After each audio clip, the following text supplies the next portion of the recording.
I never thought the worst pain after my crash wouldn't come from the metal pins holding my arm together. My name is Claire Bennett.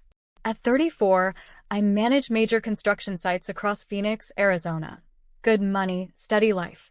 6 months earlier, when my condo flooded during renovations, I moved back in with my parents, just until it's fixed. Big mistake. It started small, groceries, utilities, then the whole house. Mom would sigh over coffee. The roof's leaking again, honey. Dad's heart meds weren't fully covered. My sister Nicole and her husband Derek dropped their kids, 8-year-old Logan and 6-year-old Mia, on me every weekend without asking. You work from home sometimes, Nicole would say, already halfway out the door. I covered everything while they lived off my salary. I told myself it was temporary. Family helps family, right? Then the crash on the Loop 101. 18-wheeler ran a red. I woke up in Banner University Medical Center with a cast, broken ribs, and staples down my stomach. My first text, "I'm okay," got read instantly. Replies? "Insurance will cover it, right?" from Mom. "You still watching the kids Saturday?" from Nicole. No visits. No, we love you.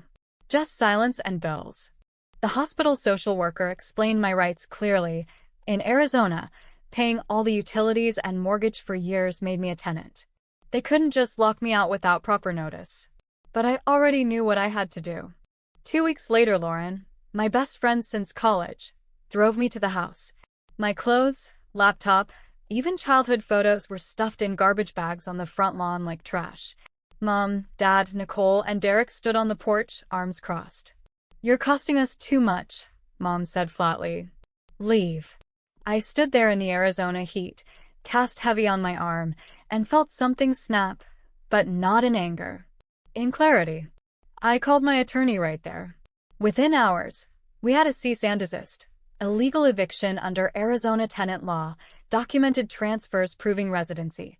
No charges, no revenge. Just boundaries. I moved into my finished condo that night. Lauren helped me unpack while my work crew sent flowers, and my boss assured me, "Take all the time you need, we've got you." Real support. Chosen family.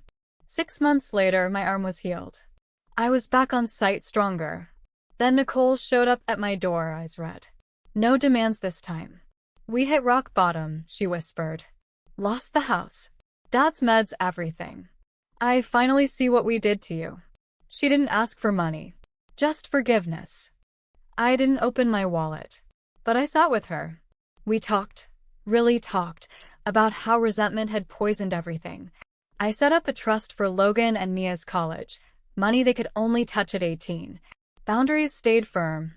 No more bills, no more free babysitting. But the door wasn't slammed shut forever.